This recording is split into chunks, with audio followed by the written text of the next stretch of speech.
Hello my dear students, welcome back. तो हम लोग ये यूनिट पढ़ रहे थे aggregate demand and related concepts. अभी तक लास्ट क्लास में हम लोगों ने इसमें aggregate demand and related concepts में पिछली क्लास तक हम लोग एग्रीगेट डिमांड और एग्रीगेट सप्लाई दोनों का ही कॉन्सेप्ट जान चुके थे। एडी क्या होता है और एएस क्या होता है, दोनों को ही हम लोगों ने डिटेल में कवर कर लिया। एक बार मैं दिखा देता हूँ। मैंने आपको एग्रीगेट डिमांड का मतलब बताया था कि टोटल वैल्यू जो फाइनल गुड्स एंड सर्विसेज के जो हर एक सेक्टर डिमांड कर रहा है एक टाइम पीरियड के अंदर, उसको हम लोग एग्रीगेट डिमांड बोलते हैं। जिसमें चार चीज़ें थी: प्राइवेट कंजप्शन, इन्वेस्टमेंट, गवर्नमेंट और नेट एक्सपोर्ट। इन चारों को प्लस करेंगे तो एग्रीगेट डिमांड बनेगा। लेकिन हम लोग टू सेक्टर इकोनॉमी पढ़ रहे थे, इसलिए हम लोग क्या लेके चल रहे हैं, एज्यूम करके चल रहे हैं कि एडी किसके बराबर है, सी प्लस आई, कंजप्शन प्लस इन्वेस्टमेंट। इसके बारे में पढ़ लिया हमने। डायग्रामेटिकल प्रेजेंटेशन देखा। इनकम के साथ साथ हमारा कंजप्शन भी इफेक्ट करता है। जैसे जैसे इनकम बढ़ती है वैसे वैसे कंजप्शन भी बढ़ता है, लेकिन जिस प्रपोर्शन में इनकम बढ़ती है उस प्रपोर्शन में कंजप्शन नहीं बढ़ता है। मतलब शुरू में इनकम बढ़ेगी तो कंजप्शन बढ़ेगा। अगर 100 रुपये से इनकम बढ़ रही है तो कंजप्शन हो सकता है ज़्यादा बढ़े, लेकिन जैसे जैसे इनकम बढ़ती जाएगी इनकम ज़्यादा बढ़ेगी और खर्चा आपका थोड़ा थोड़ा सा कम होता जाएगा। इसका रीज़न ये होता है कि शुरुआत में जब हमारे पास चीज़ों की ज़रूरत नहीं होती है तो हम बहुत सारी चीज़ों को खरीदने की कोशिश करते हैं। तो शुरुआत में इनकम बढ़ती है तो खर्चे और बढ़ जाते हैं, लेकिन एक टाइम पीरियड के बाद ऐसा हो जाता है कि हमारे पास सारी चीज़ें हो जाती हैं, घर में सारा सब कुछ अवेलेबल है, इकोनॉमी के अंदर हर चीज़ अवेलेबल है। तो फिर थोड़े से बस खर्चे रिलेटिवली बढ़ते हैं, ज़्यादा खर्चे नहीं बढ़ते हैं जिस प्रपोर्शन में इनकम बढ़ रही होती है। तो ये कारण था। हमने ये भी पढ़ लिया था एग्रीगेट सप्लाई भी देख लिया। सप्लाई को हमने जाना था किसके बराबर होता है, कहाँ गया भैया, ये रहा। हाँ, सप्लाई को हमने देखा था किसके बराबर होता है, एग्रीगेट सप्लाई होती है इनकम के बराबर, और इनकम होती है कंजप्शन प्लस सेविंग के बराबर। तो ये इक्वेशन भी हमने लास्ट क्लास में कवर कर ली थी। तो अभी तक हम लोग यहाँ तक देख चुके हैं। अब हम लोग आज नया टॉपिक शुरू करने जा रहे हैं, कंजप्शन फंक्शन। इसके साथ साथ हम देखेंगे एक और टॉपिक आज आगे, सेविंग फंक्शन। और इन फंक्शंस को हम लोग एक और नाम से जानते हैं, propensity to consume. Consumption function को नाम जानते हैं प्रोपेंसिटी टू कंज्यूम, और सेविंग फंक्शन को नाम जानते हैं propensity to save. Saving function को हम प्रोपेंसिटी टू सेव और कंजप्शन फंक्शन को प्रोपेंसिटी टू कंज्यूम के नाम से जानते हैं। तो हम बात कर रहे हैं किसकी, कंजप्शन फंक्शन की। तो कंजप्शन फंक्शन क्या होता है? Consumption function refers to the function relationship between the consumption and the national income. बोले सर ये बात पल्ले नहीं पड़ी। सीधी बात है यार, ये रिश्ता क्या कहलाता है, इनकम का और कंजप्शन का। सीधी बात, इनकम और कंजप्शन कहीं ना कहीं एक दूसरे से जुड़े हुए हैं। बोले हाँ बिल्कुल सही बात है। कंजप्शन एक अलग चीज़, आप कितना पैसा खर्च कर रहे हो, इनकम एक अलग चीज़, आप कितना पैसा कमा रहे हो, लेकिन इन दोनों के बीच में कोई तो रिश्ता है, इन दोनों के बीच में कोई तो रिलेशन है ना। बोले कैसे है सर रिलेशन? बिल्कुल रिलेशन है। जितना ज़्यादा कमाओगे उतना ज़्यादा कंज्यूम करोगे, जितना कम कमाओगे उतना ही कम कंज्यूम करोगे। बिल्कुल सर, हाँ रिश्ता तो है। तो इसी रिश्ते को हम लोग यहाँ पर नाम देते हैं कंजप्शन फंक्शन। कि अलग अलग लेवल ऑफ इनकम पर आप अलग अलग कितना कंजप्शन करोगे। अगर आपकी 100 रुपये की इनकम है तो आप कितना कंज्यूम कर रहे हो, 1000 रुपये की इनकम है तो कितना कंज्यूम कर रहे हो, 10,000 रुपये की इनकम है तो कितना कंज्यूम कर रहे हो, 1,00,000 रुपये की इनकम है तो कितना कंज्यूम कर रहे हो। अलग अलग लेवल ऑफ इनकम पर आपका कंजप्शन कितना है, ये अलग अलग लेवल पर इनकम का जो इनकम को और कंजप्शन के रिश्ते को हम लोग देखते हैं। इसी रिश्ते को हम लोग जानते हैं कंजप्शन फंक्शन के नाम से। तो कंजप्शन किसके ऊपर डिपेंड करता है? इनकम के ऊपर, इसलिए इसको कंजप्शन फंक्शन बोला जाता है। इसलिए इसको इनकम का फंक्शन कह सकते हो। Consumption function refers to functional relationship. क्या है? फंक्शनल रिलेशनशिप है कंजप्शन और नेशनल इनकम के बीच में। तो अब इसी चीज़ को हम लोग थोड़ा आगे समझेंगे। मैं आपको रिलेशन बता रहा हूँ अभी, पहले कंजप्शन और इनकम की। अभी मैं आपको कंजप्शन और इनकम का एक रिश्ता दिखाता हूँ। इस डायग्राम को मैं थोड़ा सा ड्रॉ करके दिखाऊंगा आपको। पहले हम लोग ड्रॉ कर लेते हैं इस डायग्राम को। ये देखो, अभी तक हम लोग पढ़ रहे थे, ये सारी चीज़ें हम लोगों ने पिछली क्लास में कंप्लीट कर ली थी, इसी को मैं आगे कंटिन्यू कर रहा हूँ। तो देखिए भैया, ड्रॉ करेंगे हम।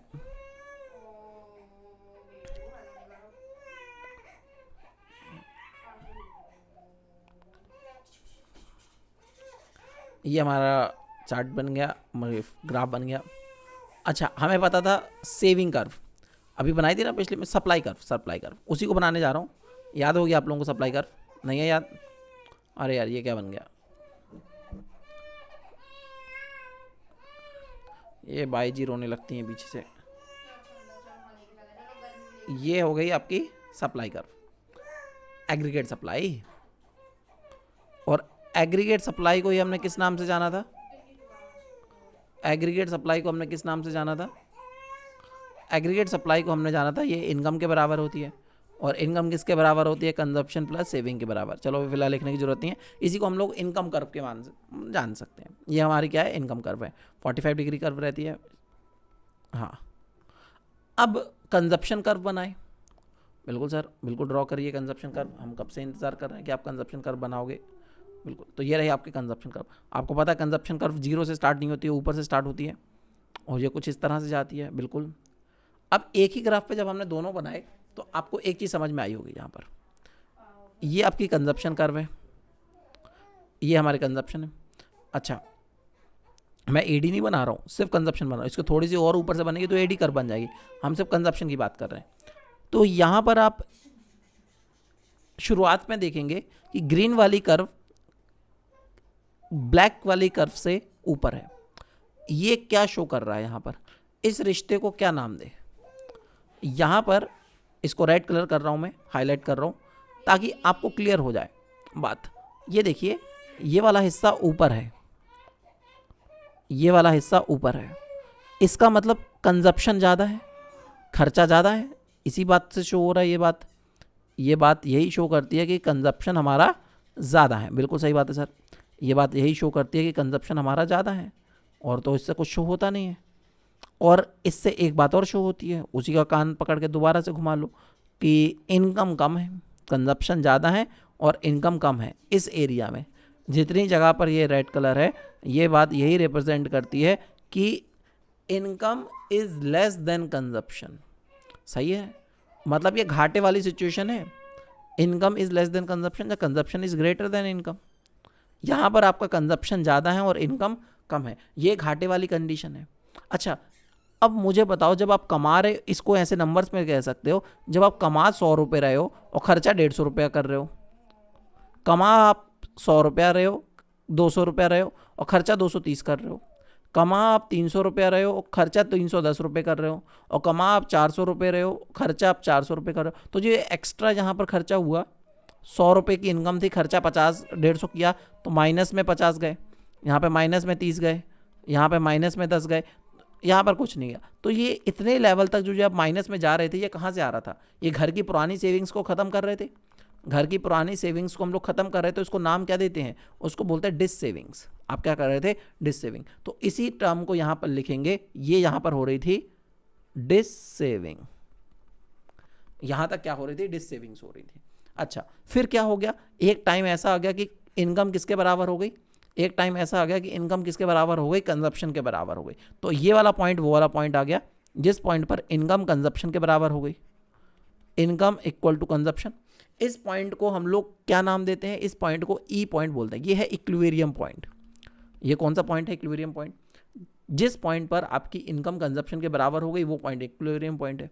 अच्छा, इसके आगे की कंडीशन क्या होगी, मतलब कंजप्शन अगर ऐसे ही हम बढ़ाते रहे धीरे धीरे और इनकम भी बढ़ती रही, तो इनकम ऊपर पहुंच गई है।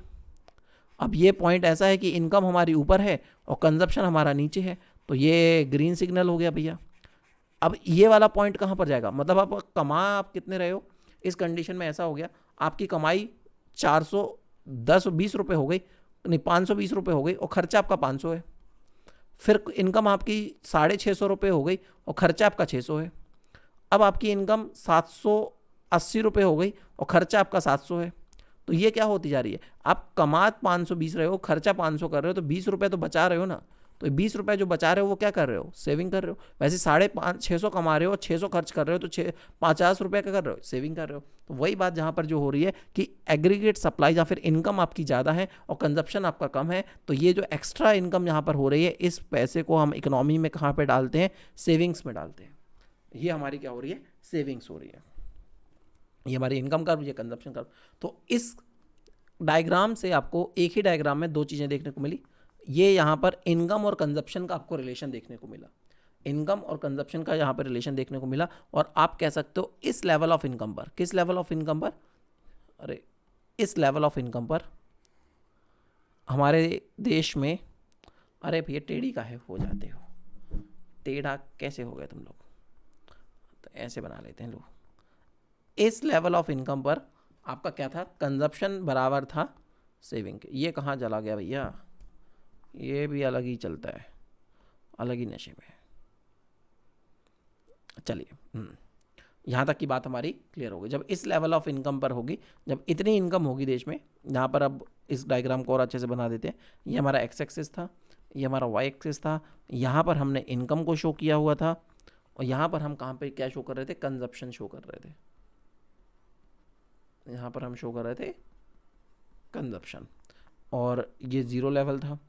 तो यहाँ पर जब इतनी इनकम होगी, जैसे मान लो 100 रुपये, 200 रुपये, 300 रुपये, 400 रुपये, 500 रुपये, तो जब इतनी इनकम होगी तब जाके देश में क्या होगा, इनकम बराबर होगी कंजप्शन के, और ये पॉइंट बनाएगा हमारा इक्विलिब्रियम पॉइंट। कितना अच्छा डायग्राम बन गया।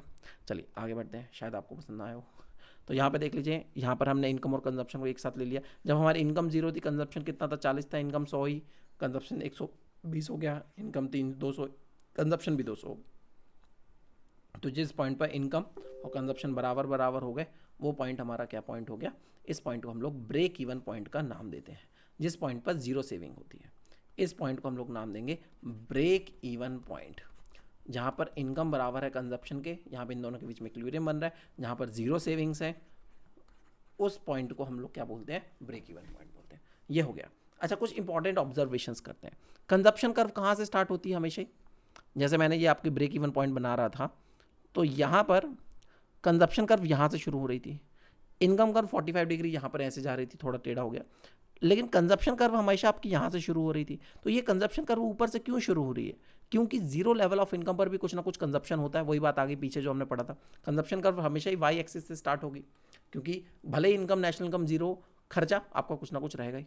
पॉजिटिव स्लोप है, पॉजिटिव स्लोप क्या बढ़ा रहा है, अगर हमारा कंजप्शन ऊपर की तरफ जा रहा है तो ये क्या बता रहा है, जैसे जैसे इनकम बढ़ेगी वैसे वैसे कंजप्शन भी बढ़ रहा है, जैसे जैसे इनकम कम होगी वैसे वैसे कंजप्शन भी कम होगा। तो ये क्या शो करता है, ये करता है पॉजिटिव रिलेशन।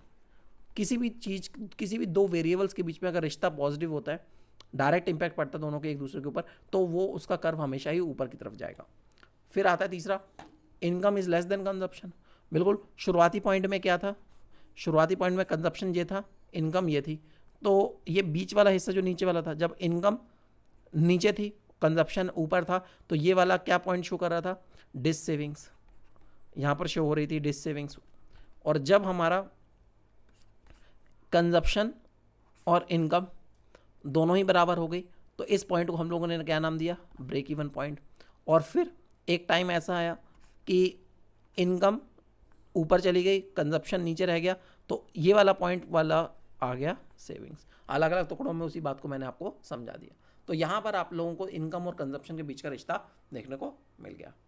अब मैं आपको प्रोपेंसिटी टू कंज्यूम बढ़ाऊंगा, यही कि इनकम का कंजप्शन के साथ क्या रिश्ता होता है, एवरेज हम कितना कंज्यूम करते हैं और मार्जिनल कितना कंज्यूम करते हैं इनकम बढ़ने के साथ साथ, वो हम इन दोनों में शो करेंगे। एवरेज हम, एक एवरेज इनकम बढ़ेगी तो एवरेज आप कितना कंज्यूम कर रहे हो, और एक एवरेज एक इनकम बढ़ती है किसी लेवल से तो कंजप्शन कितना बढ़ जाता है, वो यहाँ पे देखेंगे। पहले में एवरेज बेसिस पर देखेंगे, दूसरे पे मार्जिनल बेसिस पे देखेंगे, दोनों को समझेंगे करके।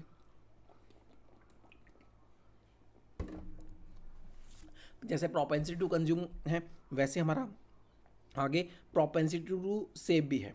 जैसे प्रोपेंसिटी टू कंज्यूम है, वैसे प्रोपेंसिटी टू सेव भी है। पहले हम प्रोपेंसिटी टू कंज्यूम को कवर करते हैं, ठीक है। अब मैं आपको प्रोपेंसिटी टू कंज्यूम कवर करवाने जा रहा हूं। देखिए डेफिनेशन देख लीजिए पहले। Average propensity to consume refers to ratio of consumption expenditure to the corresponding level of income. एक कंजप्शन कितना करोगे आप एक लेवल ऑफ इनकम पर। मैं एग्जांपल ले रहा हूँ, आपकी इनकम 100 रुपया है, खर्च आप 80 रुपये कर रहे हो। परसेंटेज में बताओ अपनी इनकम का कितना परसेंट खर्च कर रहे हो। ये तो बहुत ही सिंपल है सर, 80 ऊपर रखो, 100 नीचे रखो, इंटू 100 से मल्टीप्लाई कर दो, आपको समझ में आएगा 80% कंज्यूम कर रहे हैं। वही बात है एकदम। अच्छा मैं थोड़ा सा और सिंपल कर देता हूँ, इस कहाँ गया, अरे हाँ ये आ गया, वही टेबल हमारा जो फेवरेट वाला, जब से हम वही टेबल पढ़ रहे हैं शुरुआत से, जब से चैप्टर पढ़ना शुरू किया है। थोड़ा सा सिंपल कर देता हूँ आप लोगों के लिए।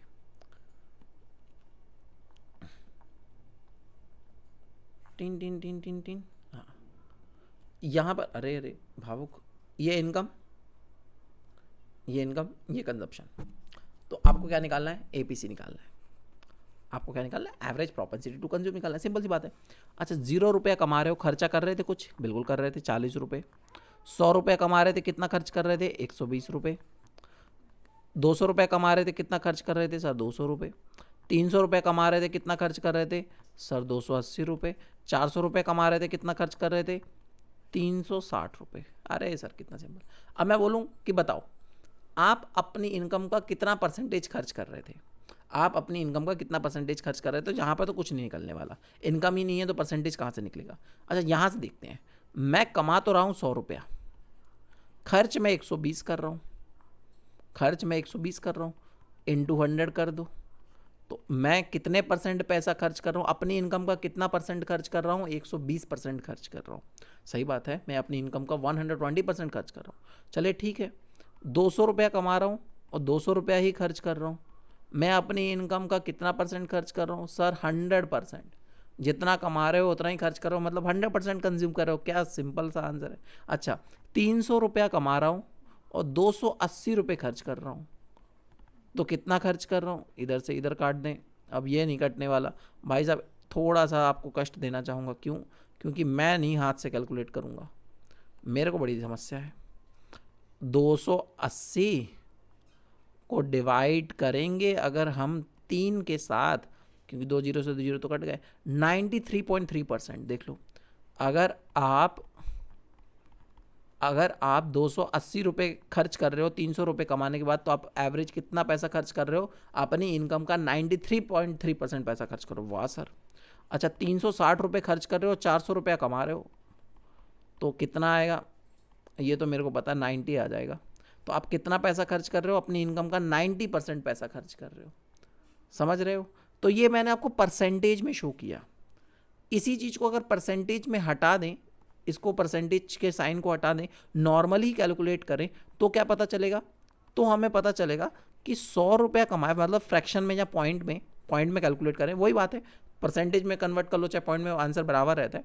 100 रुपया कमा कर 120 खर्च कर रहा हूँ, तो आंसर क्या आएगा, 1.2। इसको जब काटोगे तो आंसर क्या आएगा, 1.2। 200 रुपया कमा कर 200 रुपया खर्च कर रहे हो, आंसर क्या आएगा, 1। 280 खर्च कर रहे हो 300 कमा कर, तो आंसर आएगा 0.93। हाँ, और जब 360 रुपया कमाओगे, खर्च करोगे, 400 रुपया कमाओगे, तो आंसर आएगा 0.9।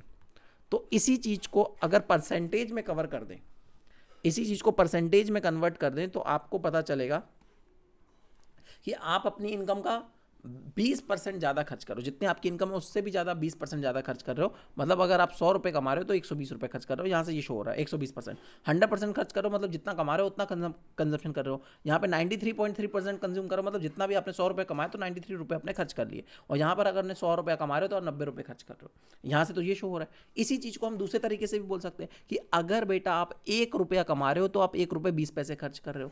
अगर आप 1 रुपया कमा रहे हो तो पूरा का पूरा 1 रुपया ही खर्च करो। अगर आप 1 रुपया कमा रहे हो तो 0.93 पैसे खर्च कर रहे हो, और अगर आप 1 रुपया कमा रहे हो तो 0.9 रुपये खर्च कर रहे हो। यही तो है average propensity to consume. Consumption को इनकम से डिवाइड कर दो, बस अपने कंजप्शन को इनकम से डिवाइड कर दोगे तो आपको यहाँ पर आंसर जो मिला वो देख लीजिए, नोट करने लायक है आंसर। यहाँ पर आंसर आया 1.2, यहाँ पे आंसर आया 1, यहाँ पे आया आंसर 0.93, और यहाँ पर आंसर आया 0.9। अब जैसे जैसे ये डेटा आगे बढ़ता जाएगा, आपका ये नंबर आपको एक ट्रेंड देखने को मिल रहा होगा, ये कम होता जा रहा है। ये कैसा हो रहा है, ये लगातार कम हो रहा है। तो मैंने आपको बताया था शुरुआत में ही, इनकम बढ़ने से कंजप्शन बढ़ता है, इनकम बढ़ने से कंजप्शन बढ़ता है, लेकिन उस प्रपोर्शन में नहीं बढ़ता है जिस प्रपोर्शन में इनकम बढ़ती है। जैसे जैसे इनकम बढ़ रही है, खर्चा तो बढ़ रहा है, लेकिन एवरेज खर्चा आपका कम होते जा रहा है।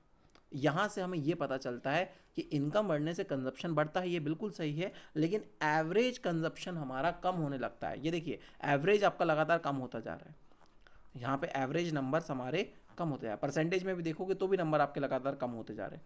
ये शो होता है, क्यों, क्योंकि इनकम जिस प्रोपोर्शन से बढ़ती है उस प्रोपोर्शन से कभी कंजप्शन नहीं बढ़ता है।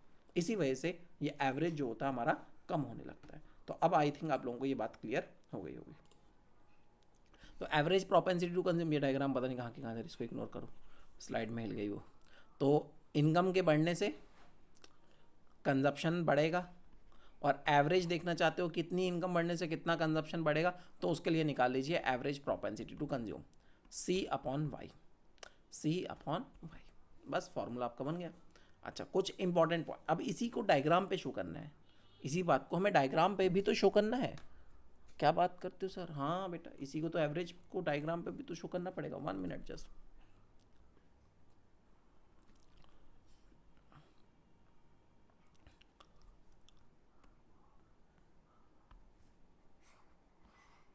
अरे यार,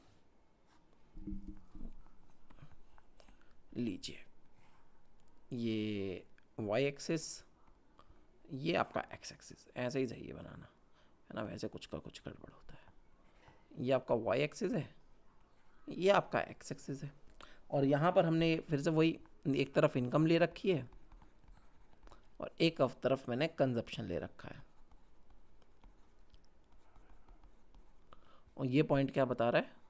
ज़ीरो लेवल। ठीक है, मैंने इनकम और कंजप्शन को शो करना है। ठीक, मैं तो सिर्फ कंजप्शन कर्व बना रहा हूँ, आपको वहाँ से सब कुछ समझ में आ जाएगा। कैसे? एक ही डायग्राम पे सब कुछ सर? हाँ बेटा बिल्कुल। ये कौन सी कर्व है? अरे सर, ये तो कंजप्शन कर्व है।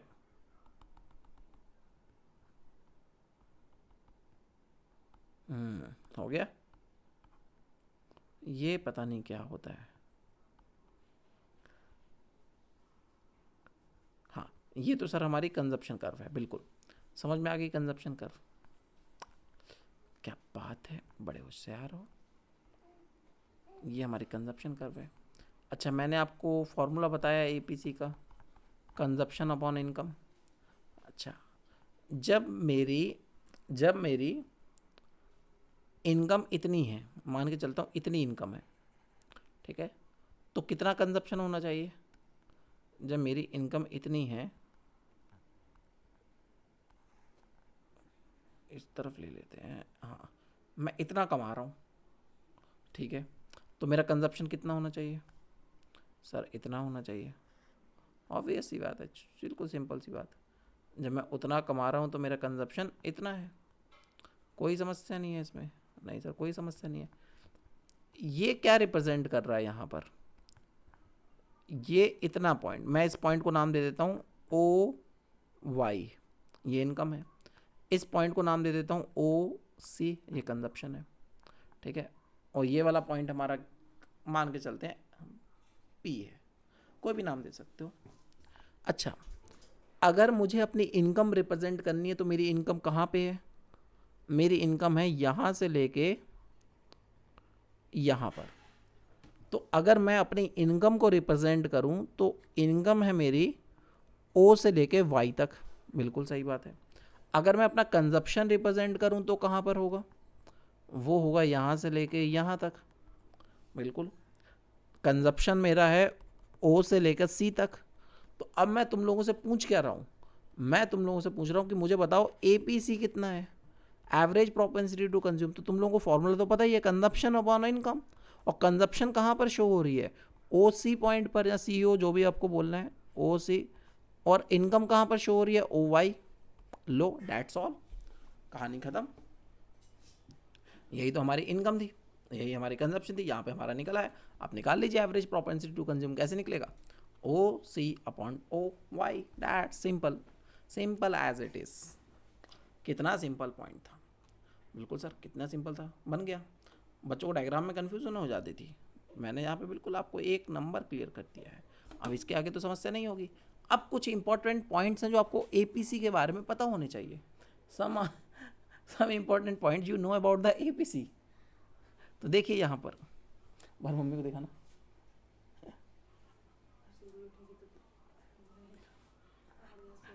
चलिए, ये एपीसी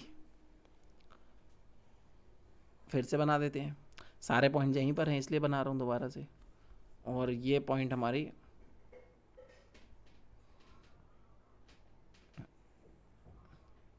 ये वाली पॉइंट हमारी क्या शो कर रही है? कंजप्शन। जब बात ये थी कि इनकम इतनी थी तो कंजप्शन उतना था, कितना था वो अभी अपन को पता चल जाएगा। जब इनकम इतनी थी, अरे अरे कहाँ जा रहे हो, अब यहाँ पे स्केल नहीं है ना भैया इसलिए, तो कंजप्शन इतना था। तो बात यहाँ पर इसको ओ, इसको वाई, इसको ओ, इसको सी, तो इधर से लेके इधर तक O C that is consumption C, और O Y that is income, और average propensity to consume O C upon O Y, ये तो निकल गया। अच्छा, अब टेबल भी थोड़ा सा याद रखो। हमारा पहले आंसर क्या आया था? पहले आंसर हमारा आया था टेबल में, मैं आपको कैसे शो करूं, यहाँ पे शो कर दूं, हाँ ये रहा टेबल। शुरुआत में पहला नंबर छोड़ दो, उसके आगे की बात करते हैं। 100, 120, इसका मतलब एपीसी में आपका जो नंबर था वो कितना था? Greater than 1। अगर एपीसी ग्रेटर देन 1 है तो इसका मतलब क्या है? If APC is more than 1, हमारा आंसर आया था ना 1.2 स्टार्टिंग में, या फिर मैंने 120% में भी उसको बताया था, जहाँ तो 100% से ज़्यादा, जाए 1 से ज़्यादा होना। ये बात इस बात को रिप्रेजेंट करता है कि your consumption is more than income, your consumption is more than income. अगर आप एपीसी आपका 1 से ज़्यादा है तो इसका मतलब यही होता है कि आप खर्च ज़्यादा कर रहे हो और आपकी इनकम कम है। Average APC is more than 1 या एपीसी इज़ मोर देन 100%, तो ये बात किस बात को रिप्रेजेंट करती है? आप खुद सोचिए, आपका consumption average propensity to consume घर का 130% आ रहा है, तो आप खुद अंदाज़ा लगा सकते हो कि हम लोग जितना कमा रहे हैं उससे 30% ज़्यादा खर्च कर रहे हैं। वही बात यहाँ पर है, अगर आपका average propensity to consume 1 point से ऊपर जाता है, 1 से ऊपर जाता है, तो ऊपर जितना भी जा रहा है वो ये रिप्रेजेंट कर रहा है कि आपकी इनकम से कंजप्शन ज़्यादा है। अच्छा, तो अगर मैं बात कर रहा हूँ एपीसी की, इक्वल टू 1 या फिर इक्वल टू 100%, परसेंटेज में वही बात 100%, तो ये किस बात को रिप्रेजेंट कर रहे हैं? ये 1 कैसे आया? ऐसे कर लो, इसका निशान हटाओगे परसेंटेज का तो कैसे होगा? 100/100 डिवाइड करोगे तो आंसर 1 ही आएगा, वही बात है। तो अगर आपका एवरेज प्रोपेंसिटी टू कंज्यूम 1 आ रहा है या 100% है, ये इस बात को रिप्रेजेंट करता है कि आपका कंजप्शन आपकी इनकम के एग्जैक्ट बराबर है।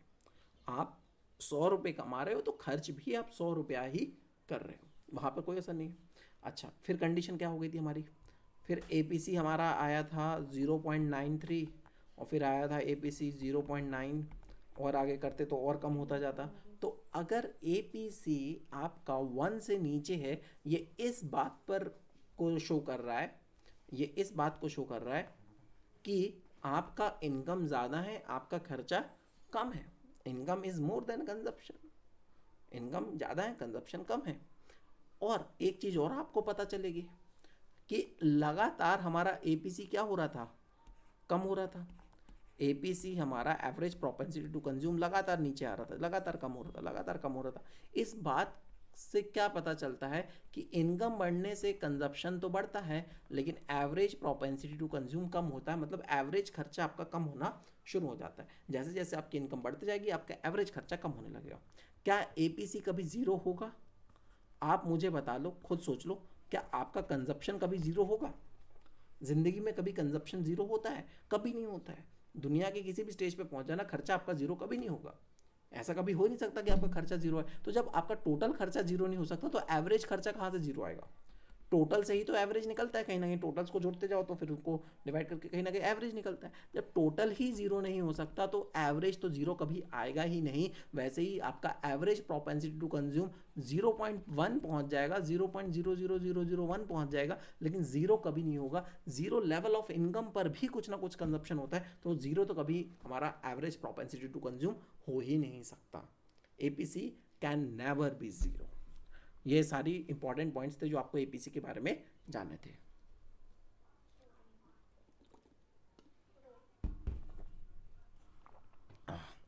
अब बात आती है किसकी? मार्जिनल प्रोपेंसिटी टू कंज्यूम की। इसका डेफिनेशन पढ़ने से पहले इसको हम लोग पढ़ लेंगे। इसका डेफिनेशन पढ़ने से पहले मैं इसको पढ़ाना चाहूँगा। Marginal propensity to consume,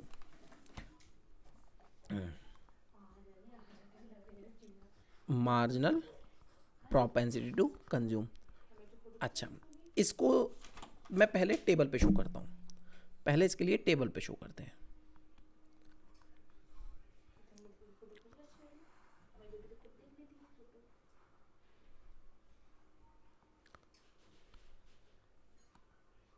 very good, ये सही टाइम पे चेंज हुआ। हाँ,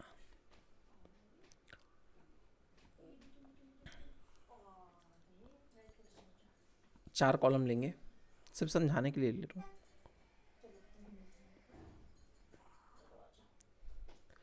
अच्छा,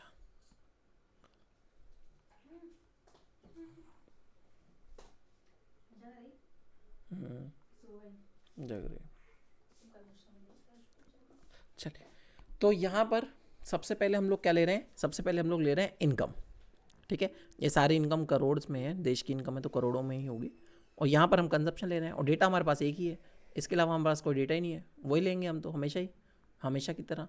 इनकम कितनी है 0, कंजप्शन कितना है 40, इनकम कितनी हो गई 100, कंजप्शन कितना हो गया 120, इनकम कितनी हो गई 200, कंजप्शन कितना हो गया 200, इनकम कितना हो गया 300, कंजप्शन कितना हो गया 280, इनकम हो गया 400, कंजप्शन कितना हो गया 360, इनकम कितना हो गया 500, कंजप्शन हो गया 440, इनकम हो गया कितना 600, इनकम कंजप्शन हो गया 520। यहाँ तक ले लो, और कितना लेना है आगे आपको पता है कैसे लेना है।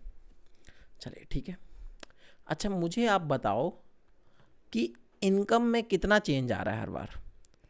अब मैं आपसे पूछना चाहता हूँ चेंज इन इनकम, ये निशान आपको 11th में अच्छे से याद होगा, इस वर्ड को हम लोग यूज़ करते थे डेल्टा को, किसके लिए, चेंज के लिए। तो हमारा चेंज कितना आ रहा है, चेंज इन इनकम कितना आ रहा है, चेंज इन इनकम हर बार कितना हो रहा है, सॉरी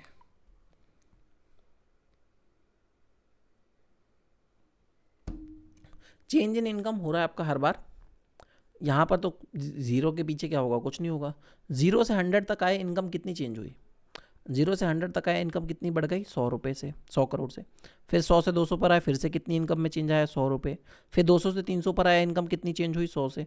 फिर 300 से 400 तक आया, इनकम कितनी चेंज हुई 100 से। फिर 400 से 500 तक आया, इनकम कितनी हुई 100 रुपये। और फिर 500 से 600 तक आया तो इनकम कितनी हुई 100 रुपये। चेंज इन इनकम तो इतना हुआ। अच्छा, कंजप्शन कितना चेंज हुआ, कंजप्शन में भी तो चेंज निकाल सकते हैं। हाँ, पीछे 0 से पीछे कुछ नहीं होगा, 40 से इधर तक क्या करेंगे पीछे निकाल कर, 40 से जब 40 से कितने आ गए 120 तो कितना चेंज आया 80। अच्छा, इधर से इधर कितना चेंज आया 80, 200 से 280 के बीच में कितना चेंज आया 80, और कितना चेंज आया 80, और कितना आया 80, और कितना आया 80, 80 80 80 80 क्लियर हो रहा है। इनकम कैसे बढ़ी, इनकम 0 से 100 हो गई तो कितना चेंज आया इनकम में 100 रुपये का। इनकम 100 से 200 हो गई, कितना डिफरेंस आया 100 रुपये का। फिर इनकम 200 से 300 हो गई, फिर से कितना डिफरेंस आया 100 रुपये का। फिर इनकम 300 से 400 हो गई, फिर कितना डिफरेंस आया 100 रुपये का। और फिर इनकम 400 से 500 हो गई, डिफरेंस 100 रुपये का। और फिर 500 से 600 हो गई, फिर कितना इनकम का डिफरेंस आया 100 रुपये का। सेम लाइक डैट, सेम इसी तरह से कंजप्शन की बात करें तो कंजप्शन 40 से 120 हो गया, कितने का चेंज आया 80 का। वैसे 120 से 200 हो गया तो कितने का चेंज आया 80 का। वैसे 280 से 200 से 280 पहुंच गया, फिर से 80 का, फिर से 80 का, फिर से 80, ऐसे करते करते यहाँ पर ही आ गया। अब मैं बता रहा हूँ कि हर बार कुछ इनकम आपकी चेंज हो रही है, हर बार आपकी इनकम 100 रुपये से चेंज हो रही है और कंजप्शन आपका 80 रुपीज़ से चेंज हो रहा है। हर बार इनकम आपकी 100 रुपये से चेंज हो रही है, इनकम आपका 80 रुपये से चेंज हो रहा है। तो आपको बताना कि आपका मार्जिनल प्रोपेंसिटी टू कंज्यूम कितना है। और ये कैसे निकलता है, इसको निकालने का तरीका सेम है, change in consumption upon change in income. Change in consumption को चेंज इन इनकम से डिवाइड कर दो, बिल्कुल सिंपल। तो ठीक है सर, करके देखते हैं। यहाँ पर तो नहीं आएगा, यहाँ पर देखते हैं। Change in consumption 80 upon 100 equal to 0.80। यहाँ पर कितना आएगा 80 upon 100, 0.80। 80/100 equal to 0.80, 80/100 equal to 0.80, 80/100 equal to 0.80 और 80/100 इक्वल टू 0.80। डिफरेंस तो उतना ही उतना है।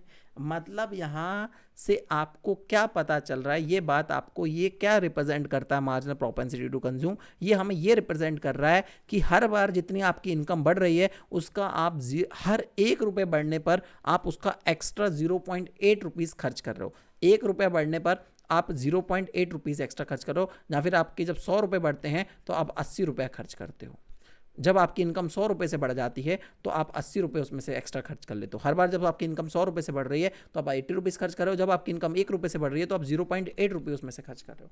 ये मार्जिनल प्रोपेंसिटी टू कंज्यूम आपका शो करता है, चेंज शो करता है, change in income upon change in consumption upon change in income. तो अगर मैं आपको APC का फॉर्मूला लिख दूँ, कंजप्शन अपॉन इनकम, MPC का फॉर्मूला लिख दूँ, change in consumption upon change in income, कहानी बिल्कुल सिंपल। बस इनके आगे क्या लग गया, चेंज का निशान लग गया। लेकिन इस चीज़ को ऐसी थोड़ी ना छोड़ सकते हैं, इसका भी डायग्राम होगा। ऑब्वियस सी बात है सर, इसका भी डायग्राम होगा, तो इनका भी डायग्राम बनाने दो।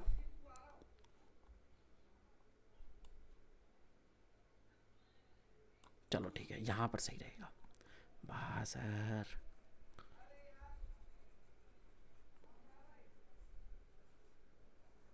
चलो इसको यहाँ पर बना देते हैं।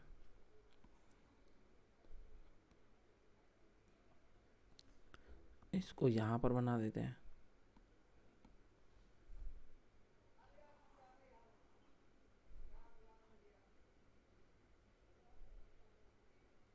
ये हमारा एक्स एक्सिस वाई एक्सिस हो गया, ये हमारा एक्स एक्सिस हो गया, ये 0.0 हो गया।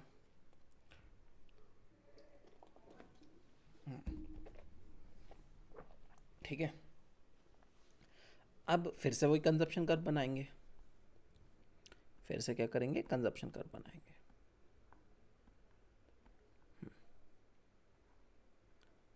ये हमारी कौन सी कर्व थी, ये कंजप्शन कर्व है। थोड़ी ऊपर से बना गई, कोई दिक्कत नहीं है, काम तो अपना वैसे भी चली जाना है।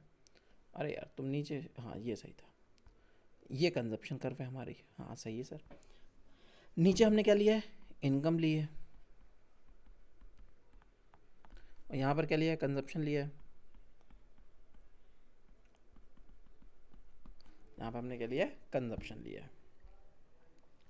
अच्छा, अब यहाँ पर अगर मेरी इनकम इतनी है, मान के चलता हूँ मेरी इनकम पहले इतनी थी, ओरिजिनल इनकम ये है, और इसको मैं डिनोट कर रहा हूँ वाई के साथ। यहाँ पर पॉइंट जो है वो ओ है, ठीक है, इस पॉइंट को मैं डिनोट कर रहा हूँ ओ के साथ, वाई के साथ। अगर मेरी इस लेवल पर इनकम इतनी थी, इस लेवल पर इनकम इतनी थी, तो इस लेवल पर मेरा कंजप्शन कितना होगा, इस लेवल पर मेरा कंजप्शन इतना होगा। बिल्कुल सही बात है सर, हाँ बिल्कुल। यहाँ पर ये y हो गया, इसको c का नाम दे दिया। तो ये मेरा क्या शो कर रहा है, ये शो कर रहा है कि पहले मेरी इनकम OY थी, पहले मेरी इनकम कितनी थी, OY थी, और कंजप्शन कितना था, OC था। लेकिन अब मुझे क्या हुआ, एकदम से अचानक से मेरी इनकम मार्केट में बढ़ गई, इनकम मार्केट में एकदम से बढ़ गई, मेरा को काम धंधा एक्स्ट्रा मिल गया, जहाँ पे इकोनॉमी की इनकम बढ़ गई। तो इकोनॉमी की इनकम y से यहाँ पर पहुँच गई, इसको हम लोग नाम दे देते हैं y1, इसको हम नाम दे देते हैं y1। तो अब इनकम इतनी हो गई, अगर इनकम इतनी हो गई तो कंजप्शन हमारा कितना हो गया, कंजप्शन हमारा इतना हो गया। इनकम बढ़ने से कंजप्शन हमारा इतना हो गया। देख लो, इनकम ज़्यादा बढ़ी है, कंजप्शन कम बढ़ा है, आप आराम से देख सकते हो। अरे यार ये फिर से बंद हो गया, इतनी मेहनत से हम डायग्राम बनाते हैं और ये बंद हो जाते हैं भाई साहब। हाँ, तो ये देखिए वहीं से कंटिन्यू होगा। अरे यार, इनकम हमारी जब y से y1 पर पहुंची तो कंजप्शन हमारा c से c1 पहुंच गया। यही तो चेंज है, चेंज इन इनकम यहाँ पर शो कर रही है। ये इतना जो आया है चेंज, ये इनकम का चेंज आया है, इतना जो चेंज आया है ये कंजप्शन का चेंज आया है। ऑब्वियस सी बात है, ये चेंज आपका कंजप्शन का चेंज है और ये चेंज आपकी इनकम का चेंज है। तो अब मैं आपसे पूछूं कि आपको पहले क्या चाहिए? अगर एमपीसी निकालना है तो आपको क्या चाहिए? आपको चेंज इन कंजप्शन चाहिए और चेंज इन इनकम चाहिए। और चेंज इन कंजप्शन आपका कहाँ पर शो हो रहा है? सी से C1। आपका इनकम कंजप्शन का चेंज कहाँ पे शो हो रहा है? सी से C1। तो इसको ऐसे लिख देंगे, सी से C1। और आपका इनकम का शो चेंज कहाँ से शो हो रहा है? वाई से Y1। लीजिए, कहानी खत्म। इतना सा तो कॉन्सेप्ट है। अरे वाह सर, ये तो बहुत सिंपल था। देखने में कितने भारी भारी से टॉपिक लगते हैं, डायग्राम देखकर आदमी डर जाए, और इतना सिंपल सा टॉपिक है। बोला हो गया क्लियर? अब तो नहीं है समस्या। कंजप्शन हमारा जब इनकम बढ़ी, इनकम हमारी Y से Y1 पहुंच गई, इनकम हमारी Y से Y1 पहुंच गई, तो कंजप्शन हमारा C से C1 पहुंच गया। सीधी बात है, इनकम बढ़ेगी तो कंजप्शन भी बढ़ेगा। लेकिन इनकम का गैप देख लो, इनकम का गैप देख लो और कंजप्शन का गैप देख लो। इनकम जितनी बढ़ेगी उतना कंजप्शन नहीं बढ़ेगा। वैसे यहाँ पर दिख रहा था, अगर पूरा पूरा 100 रुपये से इनकम बढ़ रही है तो कंजप्शन भी 100 रुपये से बढ़ रहा है, तो एमपीसी कितना आएगा? सीधे सीधे 1 आएगा। और अगर आपकी इनकम 100 रुपये से बढ़ रही है, कंजप्शन आप 80 रुपये से बढ़ा रहे हो, तो एमपीसी 0.8 आएगा।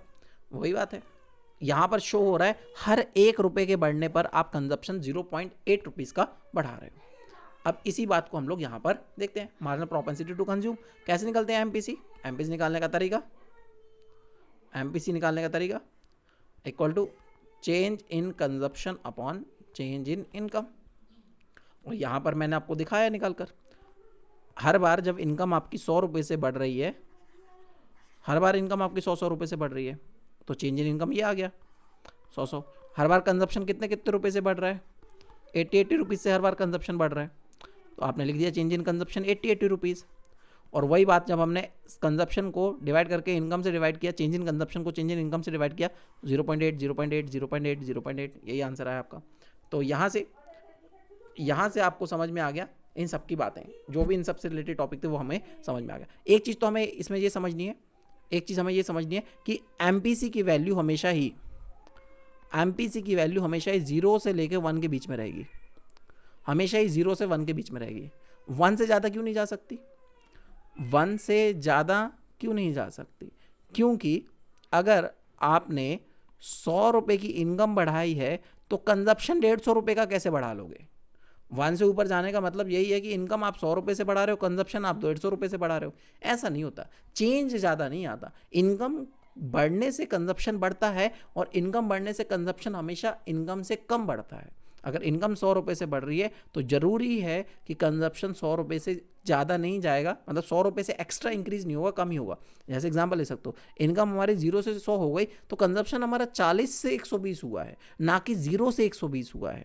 अगर 0 से 120 हुआ होता तो मैं कह सकता था कि 100 रुपये इनकम बढ़ने से 120 रुपये का खर्चा बढ़ा। नहीं, 100 रुपये की इनकम बढ़ने से खर्चा 80 रुपये का बढ़ा, फिर से 100 रुपये की इनकम बढ़ने से 80 रुपये का खर्चा बढ़ा। हर बार इनकम बढ़ेगी ज़्यादा और कंजप्शन बढ़ेगा कम, इसलिए कभी भी वैल्यू 1 से ज़्यादा नहीं आएगी, ना ही कभी नेगेटिव आएगी।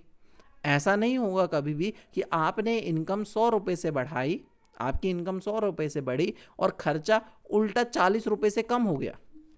पहले खर्चा 80 का करते थे, अब 40 का करने लगे, ऐसा कभी नहीं होगा। अगर माइनस में वैल्यूज आ रही है तो इसका मतलब ये है कि इनकम जितनी बढ़ रही है उल्टा खर्चा माइनस में जा रहा है, ऐसा कभी नहीं होगा। इसलिए एमपीसी की वैल्यू हमेशा ही 0 से लेके 1 के बीच में रहेगी। हाँ, 0 हो सकती है। एमपीसी 0 होने का मतलब क्या है? आपने 100 रुपये की इनकम बढ़ाई और खर्चा 0 रुपये का बढ़ाया, ऐसा हो सकता है। बिल्कुल, मेरी इनकम ऐसे लेवल पे पहुंच चुकी है कि सिर्फ इनकम बढ़ रही है, खर्चा कोई नहीं बढ़ रहा, तो एमपीसी वहां पर क्या आएगा? मार्जिनल प्रोपेंसिटी टू कंज्यूम कितना आएगा? 0 आएगा। और फिर अगर एमपीसी कितना आ रहा है? 0.4 आ रहा है, तो इसका मतलब क्या कर रहे हो? जितनी भी आपकी इनकम बढ़ रही है उसका 40% आप कंज्यूम कर रहे हो। जितनी भी, अगर आपकी 1 रुपये की इनकम बढ़ रही है तो आप 0.4 रुपये उसमें से एक्स्ट्रा कंज्यूम कर रहे हो। अगर एमपीसी की वैल्यू 0.6 आ रही है तो 1 रुपया बढ़ने पर इनकम आप 0.6 रुपीज़ एक्स्ट्रा खर्च कर रहे हो। अगर आपकी एमपीसी की वैल्यू 0.9 आ रही है तो 1 रुपया बढ़ने से आप कंज्यूम 0.9 रुपये का कर रहे हो। अगर एमपीसी की वैल्यू 1 आ रही है तो जितना आपकी इनकम बढ़ रही है उतना ही आप कंज्यूम कर रहे हो। अब हमेशा ही आपको देखने को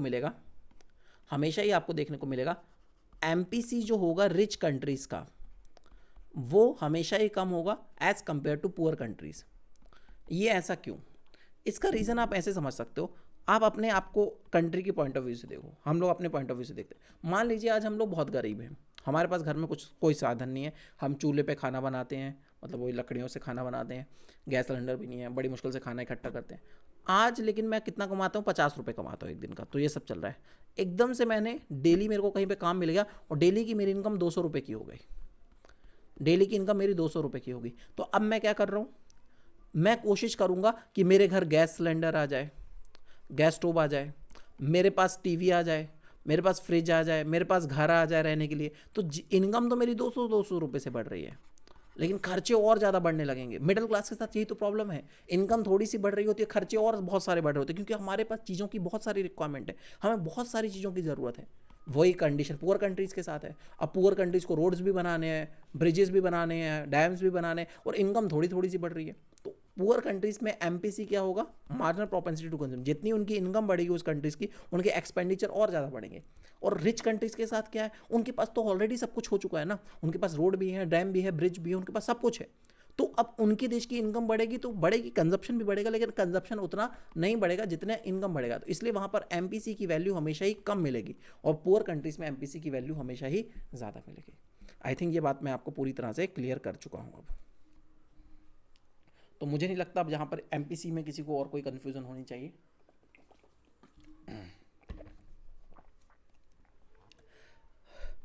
एमपीसी में अब कोई कन्फ्यूज़न नहीं है। तो अभी तक हम लोग एमपीसी और एपीसी दोनों देख चुके हैं। अभी भी कन्फ्यूज़न है एपीसी में और एमपीसी में। एपीसी बताता है एवरेज प्रोपेंसिटी टू कंज्यूम, कि अगर आप 100 रुपये कमा रहे हो तो 100 में से कितना खर्च कर रहे हो। और एमपीसी बताता है कि अगर आपकी इनकम 100 से 150 हो जाती है तो कंजप्शन अब आपका 80 से 120 हो गया। मतलब इनकम बढ़ने से कंजप्शन बढ़ा, लेकिन कितनी इनकम बढ़ने से कितना कंजप्शन बढ़ा, 50 रुपये की इनकम बढ़ने से 40 रुपये का कंजप्शन बढ़ा। अब इसको कैसे डिवाइड करोगे, 40/50, तो ये आंसर देगा 0.9 के आसपास। समझ गए, आंसर सही है। यहाँ तक की बात हो गई। अभी तो कंज्यूम का देख रहे थे, अभी हम किसका देख रहे थे, प्रोपेंसिटी टू कंज्यूम। अब वो चाहे एवरेज हो चाहे वो मार्जिनल हो। अब सेम बात लागू होगी एवरेज और marginal propensity to save. Average propensity to save, अभी कंज्यूम की बात चल रही थी, अब कंजप सेविंग की बात करते हैं।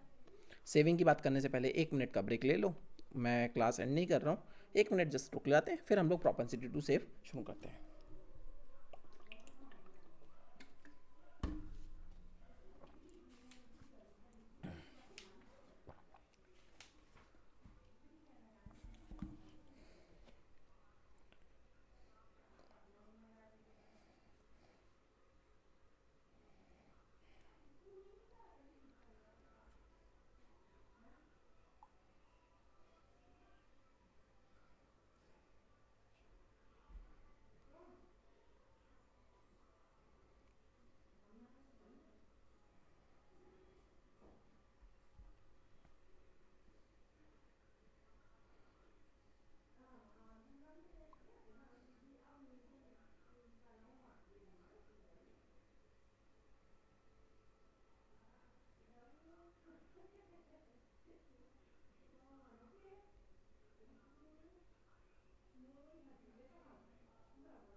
ओके, तो अपना ब्रेक हो गया, मैंने अपनी क्लासेस भी शेयर कर दी जब तक बच्चों के साथ जो आगे आने वाली हैं। तो अगर आप लोगों को भी मेरी सारी क्लासेस की लिंक चाहिए, तो जैसे मैं अभी शेयर कर रहा था सारी क्लासेस की लिंक, आप भी मेरी सारी क्लासेस की लिंक्स पा सकते हो मेरे टेलीग्राम चैनल पर। मेरे टेलीग्राम चैनल की लिंक आपको डिस्क्रिप्शन में मिल जाएगी। फॉलो अस ऑन टेलीग्राम, वहाँ पे भारत अनुरागी का जो टेलीग्राम चैनल की लिंक है, आपको उस पर क्लिक करना है, वहाँ से आपको मेरे टेलीग्राम ग्रुप की लिंक मिल जाएगी और आप मेरा टेलीग्राम ग्रुप ज्वाइन करते ही पहुँच जाओगे यहाँ पर। यहाँ पर जैसे मैंने अभी यहाँ पे लिंक शेयर की है, यहाँ पे देखिए ये सेशन स्टार्ट होने वाला है, ये मेरा ग्रुप है, यहाँ पे 1400 से ज़्यादा प्लस मेंबर्स हैं और यहाँ पर मैं सारी लिंक्स शेयर करता रहता हूँ। ये देखिए मेरी सारी क्लासेस की लिंक्स आपको यहाँ पर मिल जाएंगी, जो भी क्लासेस आने वाली होंगी, जो भी अपडेट्स होंगी, वो मैं यहाँ पर इस ग्रुप में शेयर करता रहता हूँ। तो इस ग्रुप को आप डायरेक्टली भी ज्वाइन कर सकते हैं, सर्च करिए @भारत अनुरागी BCP, तो उसमें भी आप डायरेक्टली पहुँच पाएंगे ग्रुप में। चलिए तो शुरू करते हैं, फिर आप आगे की क्लास को कंटिन्यू करते हैं। तो अब बात कर रहे थे हम लोग सेविंग फंक्शन की। किसकी बात कर रहे हैं? सेविंग फंक्शन की। सेविंग का मतलब प्रोपेंसिटी टू सेव। बात वही है कि इनकम का और सेविंग का क्या अंतर रिलेशन है भाई साहब? इनकम के साथ ही तो सेविंग रिलेट करती है। आप कह रहे हो हमें सेविंग बढ़ानी है, तो सेविंग बढ़ाने के लिए भाई साहब इनकम बढ़ाइए। बात तो वही है। तो इनकम का और सेविंग का जो रिश्ता है, फंक्शनल रिलेशनशिप, इसी को हम लोग सेविंग फंक्शन बोलते हैं और इसी को हम लोग प्रोपेंसिटी टू सेव का नाम भी देते हैं। इसी को हम लोग प्रोपेंसिटी टू सेव का नाम देते हैं। बिल्कुल सही बात है। चलिए तो प्रोपेंसिटी टू सेव की बात करते हैं और प्रोपेंसिटी टू सेव भी बिल्कुल आपका दो तरीके का है। यहाँ पर आपको रिलेशन देखना है अगर सेविंग और इनकम के बीच में, तो आपको देखने को मिलेगा शुरुआत में वही याद करो, ये आपकी इनकम थी और ये आपका कंजप्शन था। तो इनकम में से कंजप्शन माइनस करते जाओ, ये शुरुआती दौर पर हमारा क्या हो रहा था, ये शुरुआती दौर पर हो रही थी डिस सेविंग। तो आपको देखने को मिलेगा सेविंग हमारी कहाँ पर जा रही थी, माइनस में, और फिर उसके बाद हमारी सेविंग जाने लगी प्लस में। तो एक पॉइंट आया जब बराबर हो गई थी तो ये ज़ीरो हो गया था। तो यहाँ पर जब भी कंजप्शन इनकम के बराबर होगा तो ये ब्रेक इवन पॉइंट होगा जहाँ पर। तो सेविंग कितनी होगी? सेविंग इक्वल टू ज़ीरो होगी। Consumption equal to 100%, saving equal to zero. जैसे ही कंजप्शन कम हुआ इनकम बढ़ी, सीधी बात है, कंजप्शन बढ़ी इनकम, कंजप्शन कम हुई सेविंग, कंजप्शन कम हुई इनकम बढ़ी, सेविंग भी बढ़ेगी। तो यहाँ पर सेविंग बढ़ना शुरू हो गई। तो यहाँ पर ये तो हमें कोई दिक्कत नहीं है, ये तो बिल्कुल सिंपल तरीका था। अब हमें जो मेन चीज़ पढ़नी है वो इसमें पढ़ना है हमें propensity to save, types of propensities to save. अब वही सेम जैसा एवरेज प्रोपेंसिटी टू कंज्यूम था, as a average propensity to save भी है। जैसे मार्जिनल प्रोपेंसिटी टू कंज्यूम था, वैसे मार्जिनल प्रोपेंसिटी टू सेव भी है कि कितना इनकम बढ़ने से कितना सेव कर रहे हो एवरेज में, इनकम के कंपैरिजन में कितना सेव कर रहे हो, एवरेज प्रोपेंसिटी टू सेव। इतनी इनकम बढ़ने से कितनी सेविंग बढ़ गई, मार्जिनल प्रोपेंसिटी टू सेव। बस सिंपल सी बात। तो एवरेज प्रोपेंसिटी टू सेव देखते हैं, सिंपल सी बात। आपका एवरेज प्रोपेंसिटी टू कंज्यूम और एवरेज प्रोपेंसिटी टू सेव बिल्कुल सेम है। दोनों के फॉर्मूले में नीचे क्या था, इनकम, क्या निकालना है, कंजप्शन, सेव, कंजप्शन रख दो, सेविंग निकालनी है, सेविंग रख दो, सिंपल। आपको एवरेज प्रोपेंसिटी टू सेव निकालना है तो saving upon income, average propensity to consume निकालना है, कंजप्शन अपॉन इनकम। ये APC हो गया, APS हो गया, ये APC हो गया। वाह सर वाह, इतना सिंपल था? अरे हाँ भैया इतना ही सिंपल था। चलो तो इसको टेबल पे और देख लो, इसी चीज़ को टेबल पर भी देख लेते हैं। एवरेज प्रोपेंसिटी टू सेव, क्या है? Average propensity to save. सबसे पहले एवरेज प्रोपेंसिटी टू सेव। अब मैं टेबल नहीं बना रहा हूँ, टेबल बनाने में थोड़ा सा टाइम लग जाता है, तो मैं सीधे ही लिख देता हूँ, ये हमारी इनकम है, ये हमारी इनकम है, ये हमारा कंजप्शन है और हमारा डायग्राम बन रहा है, ये हमारी पौरी हो रही है। अच्छा, इनकम कितनी थी? वही 0, 100, 200, 300। मैंने बोला कई बार हम वही डेटा लेंगे, क्यों बार बार चेंज करना है डेटा? इजी करने के लिए हमें अपना काम इजी करना है, डिफिकल्ट थोड़ी ना करना है। अच्छा, इनकम 0 थी, कंजप्शन कितना था? 40 था। इनकम 100 हुई, कंजप्शन कितना हो गया? 120 हो गया। इनकम 200 हुई, कंजप्शन कितना हो गया? 200 हो गया। इनकम 300 थी तो कंजप्शन कितना? 280। इनकम 400, कंजप्शन 360 और इनकम 500, कंजप्शन 440। तो जब इनकम में से कंजप्शन माइनस करोगे, 100 रुपया कमाते हो, उसमें से जितना कमाते हो उसमें से कंजप्शन को माइनस कर दो, तो क्या निकल आती है? सेविंग निकल आती है। तो बिल्कुल यहाँ पर हमारी सेविंग निकल आई। तो अब हम सेविंग निकालेंगे। सेविंग कैसे निकलेगी? इनकम से कंजप्शन को माइनस करो। वाह सर, हम तो बहुत होशियार हो गए। हाँ बेटा, भी थोड़ी देर में और ज़्यादा हो जाओगे। तो इनकम 0 थी, डकार 40 रुपये रहे थे, कमा 100 रहे थे, डकार 40 रहे थे, कमा 0 रहे थे, डकार 40 रहे थे, तो सेविंग कितनी आएगी? -40। कमा 100 रहे हो, डकार 120 रहे हो, तो सेविंग कितनी आएगी? 20। कमा 100 रहे हो 200, डकार 200 रहे हो, सेविंग कितनी आएगी? 0। और ये कितना आएगा? यहाँ पर कमा 300 रहे हो, डकार 280 रहे हो, तो 20 रुपये की सेविंग आ गई। यहाँ पर कितने की आ गई? 40 रुपये की सेविंग आ गई। और यहाँ पर कितनी आ गई? 60 रुपये की सेविंग। बहुत बढ़िया, बहुत बढ़िया, बहुत ही उम्दा, बहुत ही उम्दा। तो भैया अब क्या निकालने का हमें? एपीएस फॉर्मूला बताया, इनकम नीचे ही रहनी है, सेविंग निकालनी है। अच्छा सेविंग कितनी है भैया? सेविंग भैया हमारे पास 40 है, वो भी माइनस की। और इनकम कितनी थी? इनकम कितनी थी? 0। अच्छा यहाँ पे तो कुछ नहीं निकलने वाला, ये तो 0 वाला पॉइंट था, इसको तो हम लोग ऐसे ही छोड़ देते हैं, ये तो ऐसे ही फ्री फोकट का रहता है, इसका तो कोई काम नहीं। यहाँ से शुरू करते हैं। कितना कमा रहे हो भाई साहब? जी अंकल हम 100 रुपये कमाते हैं। कितना डकारते हो? 120। तो मतलब माइनस में 20 है सेविंग? हाँ सर इतनी है।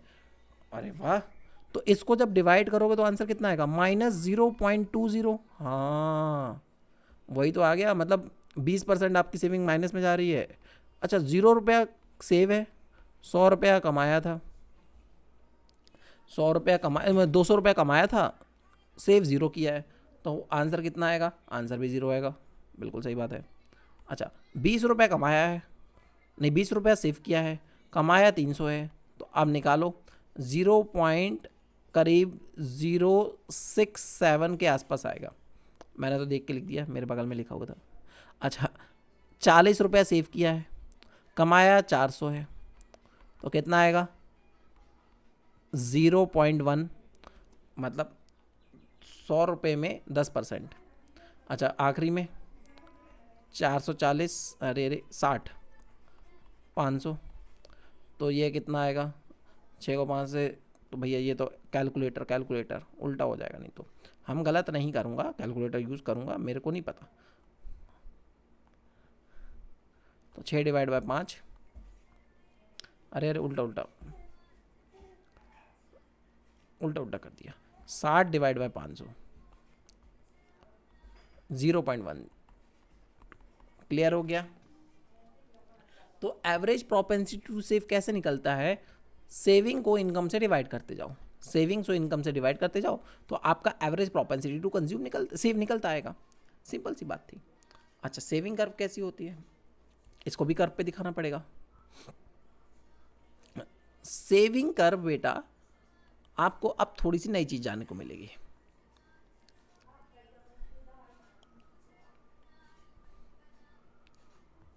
ये अपने आप कैसे आ सकता है?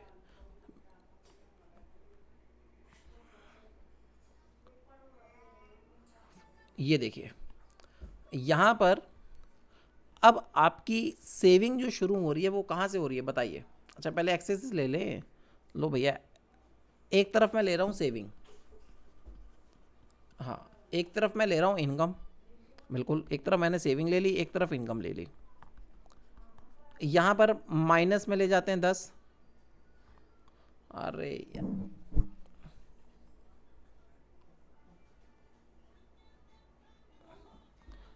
थोड़ा सा टेढ़ा, कोई नहीं चलेगा। ये माइनस में 20 ऐसे ले जाते हैं, या 1 2 3 जो भी है।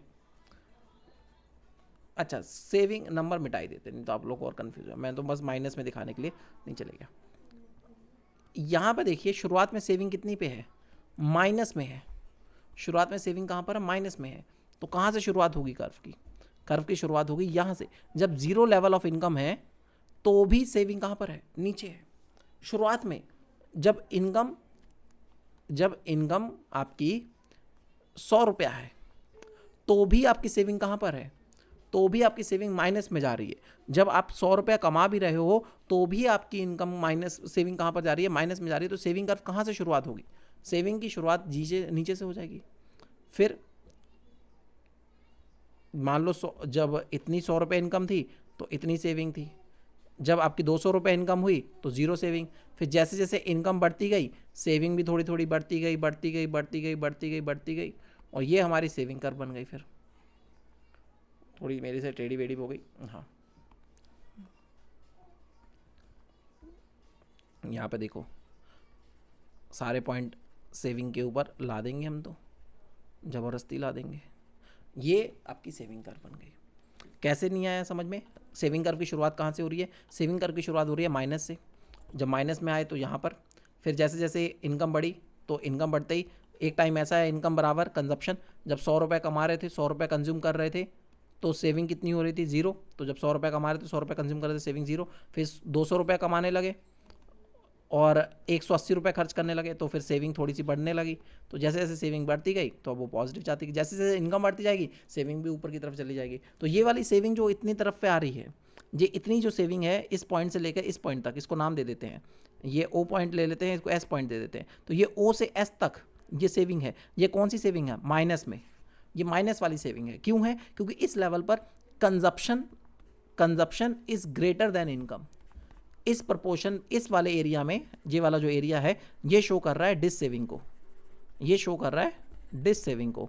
और इस पॉइंट पर income is greater than saving, sorry, consumption is greater than income. Consumption इस पॉइंट पर ग्रेटर है इनकम से, इसलिए सेविंग कहाँ पर जा रही है? Dissaving. और ये वाला पॉइंट क्या बता रहा है? ये पॉइंट बता रहा है इनकम किसके बराबर है? कंजप्शन के, इसलिए सेविंग क्या है? 0। 0 इक्वल टू सेविंग। और ये वाला आगे का पॉइंट क्या है? ये आगे क्या शो कर रहा है? ये शो कर रहा है आगे पॉजिटिव सेविंग। इसका मतलब यहाँ पर ये निकलता है कि income is greater then consumption.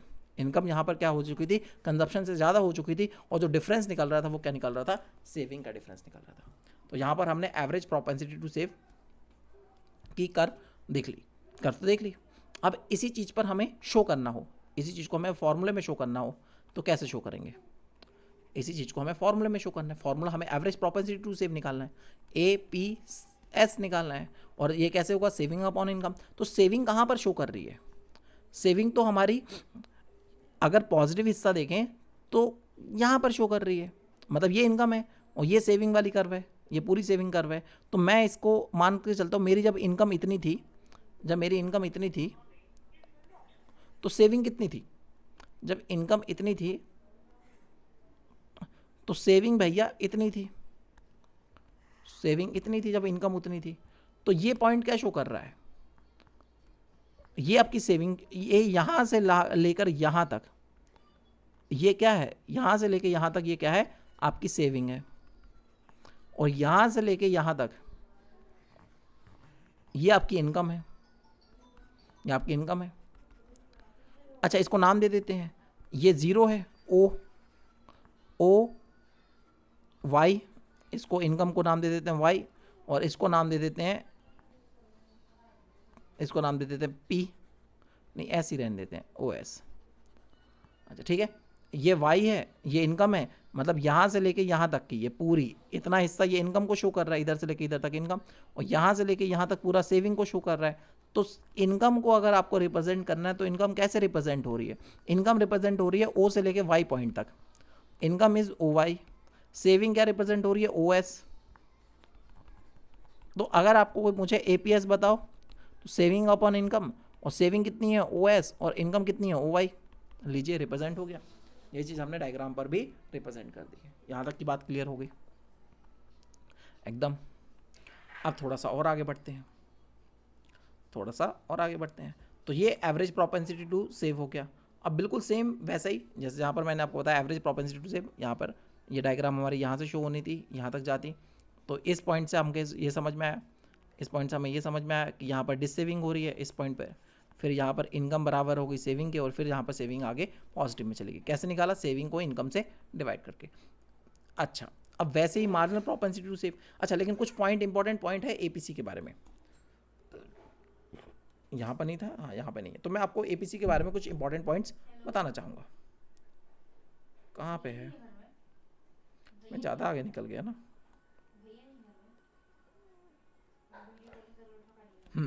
चलिए, तो सबसे पहले APC कैन नेवर बी 1 और मोर देन 1। APS कभी भी 1 नहीं होगा और ना ही 1 से ज़्यादा होगा। अगर APC 1 हो रहा है तो इसका मतलब है 100% consumption, 100% income equal to save. अच्छा, 1 कब आएगा APC बताओ? जब आपने 100 रुपया कमाया, जब आपने 100 रुपया कमाया और सेविंग भी आपने 100 रुपये की कर ली, 100 रुपये कमाया और 100 रुपया ही सेव कर लिया, तो इसका मतलब 1 आ गया एपीएस। तो भाई साहब ये वाली कंडीशन तो कभी हो ही नहीं सकती ना, आप कितना भी कमा लो कंजप्शन तो आपका जीरो कभी हो ही नहीं सकता। तो जब कंजप्शन कभी जीरो नहीं हो सकता तो सेविंग भी कभी भी 1 नहीं हो सकती। मतलब जब कंजप्शन जीरो नहीं हो सकता तो सेविंग 100% कभी नहीं हो सकती। 100% of income cannot be saved, 100% of income कभी सेव नहीं हो सकती, तो इसका मतलब कभी आंसर 1 भी नहीं आ सकता एपीसी का, ना भी 100% में आ सकता है। वही बात है, 100% में लिखना ना फिर 1 लिख देना, बात तो एक ही। तो एपीसी कभी भी ना तो 1 होगा और कभी भी ना ही 1 से ज़्यादा होगा।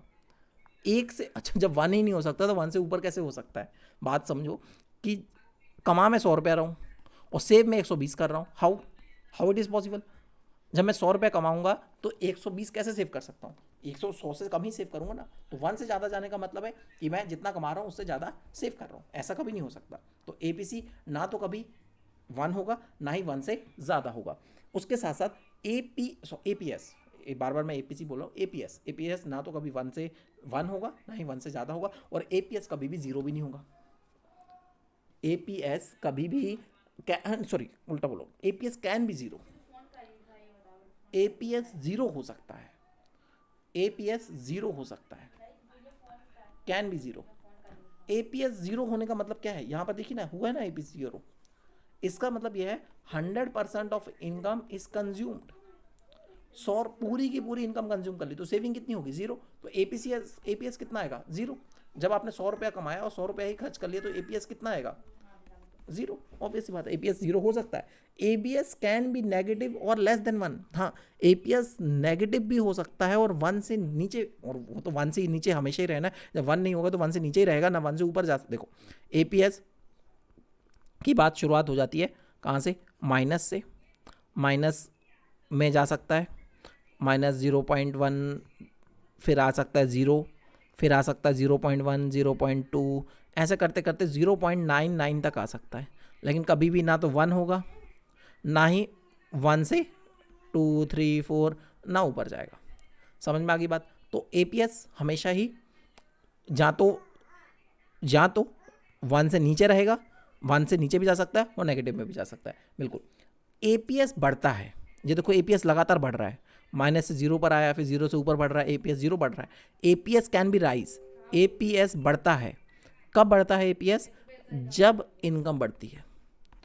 इनकम बढ़ने से सेविंग बढ़ेगी, ऑब्वियस सी बात। इनकम से एवरेज सेविंग तो बढ़नी ही बढ़नी है ना, क्योंकि इनकम बढ़ने से कंजप्शन उतना नहीं बढ़ेगा जितनी इनकम बढ़ रही है, लेकिन सेविंग बढ़ेगी।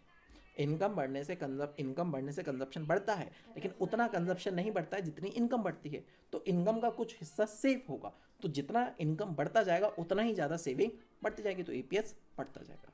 बहुत होते हैं ना कॉम्प्लिकेटेड सी चीज़ें, पता नहीं क्या फंसा के रखा है, चीज़ें बता रहे हैं, आगे बहुत चीज़ों को कनेक्ट करेगा चीज़ें। अब बात आती है मार्जिनल प्रोपेंसिटी टू सेव से। अब बात आती है मार्जिनल प्रोपेंसिटी टू सेव।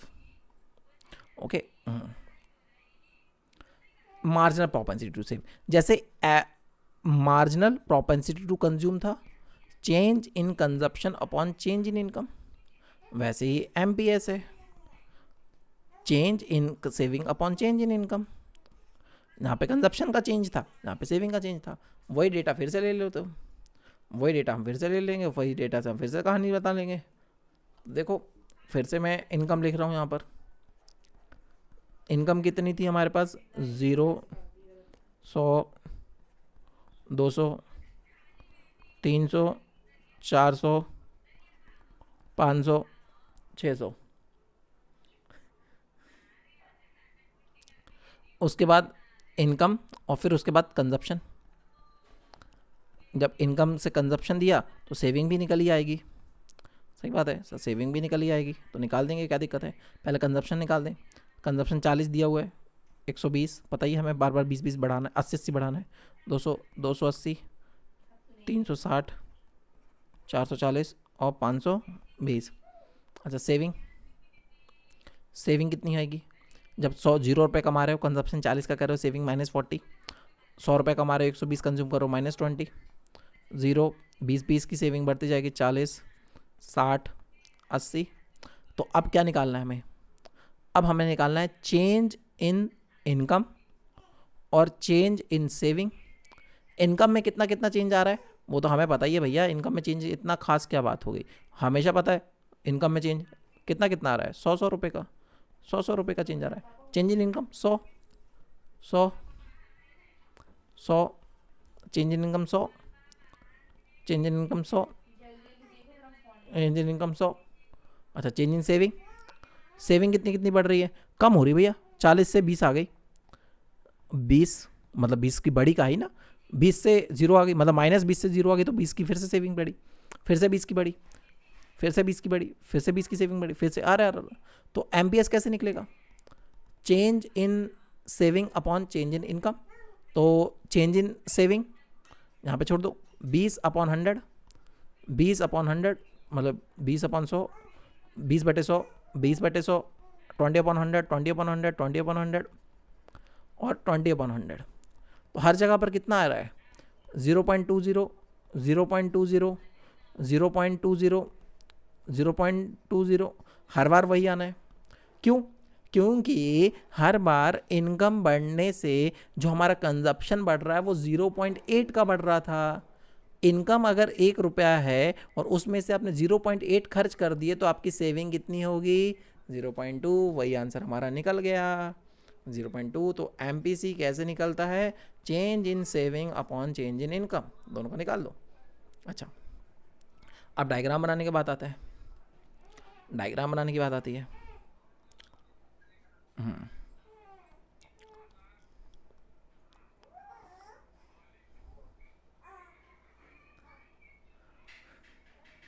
अच्छा ये देखिए, अरे हाँ ये सही है। अब देखो यहाँ पर बात आती है कि सेविंग कर्व हमारी कैसी जाती है, ये हमारी इनकम है और यहाँ पर हमने सेविंग ले रखी है और सेविंग कर्व हमारी नेगेटिव से शुरू है। देख लीजिए भैया, सेविंग कर्व हमारी नेगेटिव से जा रही है, ये सेविंग -40, -20, फिर 0, फिर 20, 40, 60, 80 ऐसे बढ़ते जा रही है। तो इसी को वैसे ही बढ़ा देते हैं, 0 से ही शुरू कर देता हूँ। ये हमारी कौन सी कर्व हो गई, हाँ भैया ये सेविंग कर्व है, बिल्कुल बिल्कुल ये हमारी सेविंग कर्व है, ठीक है। अब ये वाला हिस्सा क्या शो कर रहा है, इसको मैं रेड नहीं करूँगा, इसको ऑरेंज कर देता हूँ। ये वाला हिस्सा हमारा क्या शो कर रहा है, डिस सेविंग। ये वाला हिस्सा हमारा शो कर रहा है डिस सेविंग को, बिल्कुल ये वाला हिस्सा हमारा डिस सेविंग्स को शो कर रहा है। और उसके आगे का हिस्सा, ये वाला हिस्सा क्या शो कर रहा है, ये वाला हिस्सा शो कर रहा है सेविंग को, बिल्कुल ये आगे का हिस्सा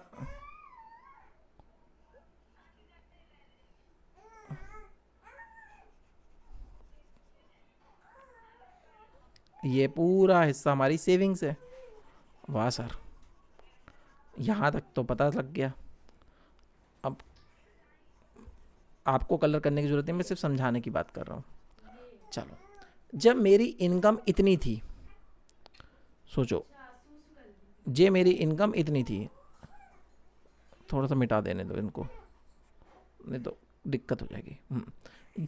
ये मेरी इतनी इनकम थी, जब इतनी इनकम है तो सेविंग कितनी है, अरे मतलब देखो यहाँ पर मैं इनकम ले रहा हूँ, ये मेरा 0 पॉइंट है और इनकम मेरी यहाँ से 100, 200, 300, 400, 500, 600, 700 मतलब इतने करोड़ इनकम होते जा रही है।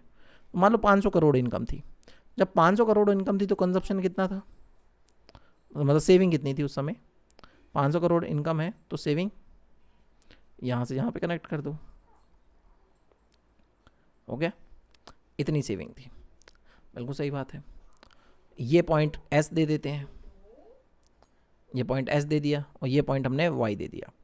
अब क्या करना है, इनकम में चेंज करना है। अब क्या करना है, इनकम में चेंज करना है। अब इनकम बढ़ रही है, इनकम कितनी बढ़ रही है, इनकम हो गई हमारी 500 से मान लो 700, तो कंजप्शन कहाँ पर पहुँच गया, जब इनकम 500 से 700 पहुँच गई तो कंजप्शन भी ऊपर पहुँच जाएगा। मतलब इनकम बहुत ज़्यादा बढ़ेगी, सेविंग उससे कम बढ़ेगी, क्योंकि कंजप्शन ज़्यादा बढ़ रहा है, कंजप्शन ज़्यादा है। और यहाँ पर थोड़ा सा टच करना रह गया, कोई दिक्कत नहीं है। ये समस्या हमारी यहाँ तक हो गई। लो अब देखो अब ये है कि इनकम हमारी y से y1 पहुंच चुकी है। ये जो इतना गैप आया है ये किसका आया है? ये चेंज इन इनकम का आया है। चेंज इन इनकम कैसे निकल रही है? y से लेकर y1 तक जो इनकम है वो इनकम शो कर रही है आपकी चेंज इन इनकम, और सेविंग s से s1 पहुंच गई। तो ये जो हिस्सा है ये किसको शो कर रहा है? ये चेंज शो कर रहा है चेंज इन सेविंग को, और ये वाला हिस्सा शो कर रहा है चेंज इन इनकम को। चेंज इन सेविंग कितनी है? चेंज इन सेविंग है s से लेकर s1 तक। अब मैं MPS निकालना है तो क्या करना पड़ेगा? Change in saving upon change in income, और चेंज इन सेविंग हमारे सामने है S से लेकर S1 तक, S से लेकर S1 तक, और चेंज इन इनकम है Y से लेकर Y1 तक। लीजिए ये बात हमने इस पर भी शो कर दी। अब यहाँ पर और कुछ बताने लायक हमारा नहीं बचा, यहाँ पर हमारा सब कुछ क्लियर हो गया। ये बात मैंने आपको पूरी तरह से क्लियर कर दी। सब कुछ जो बताना चाहिए था वो सब कुछ यहाँ पर क्लियर हो चुका है। कहानी ख़त्म। तो यहाँ तक की बातें मेरे हिसाब से आप लोगों को पूरी तरह से क्लियर हो गई होंगी। अब मैं आपको लगे हाथ दो चीज़ें और बता देता हूँ। लगे हाथ हम दो चीज़ें और देख लेते हैं।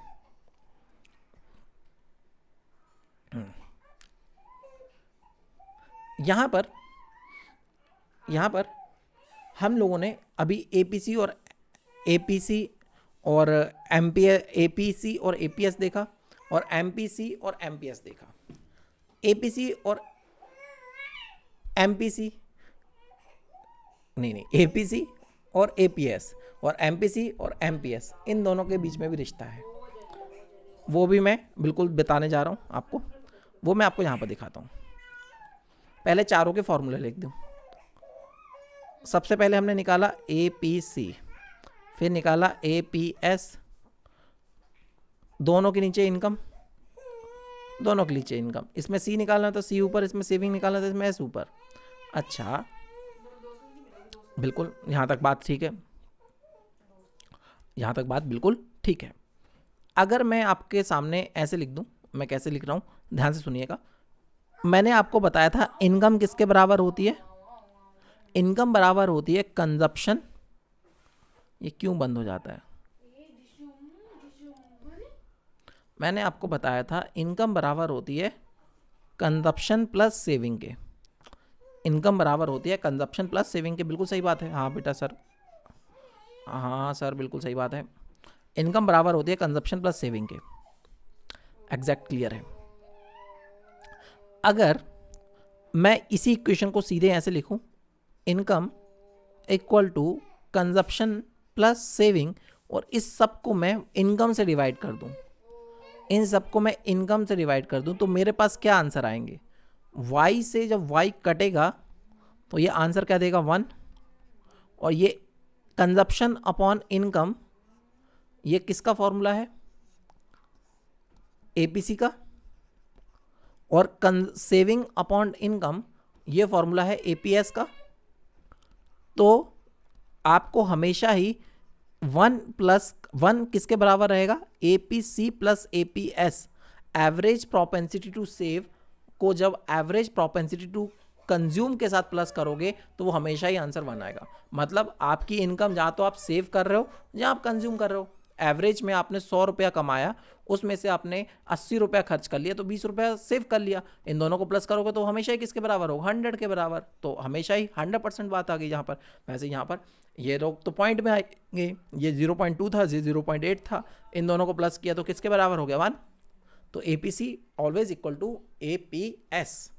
वैसे ही सेम लाइक डैट, सेम उसी की जैसे।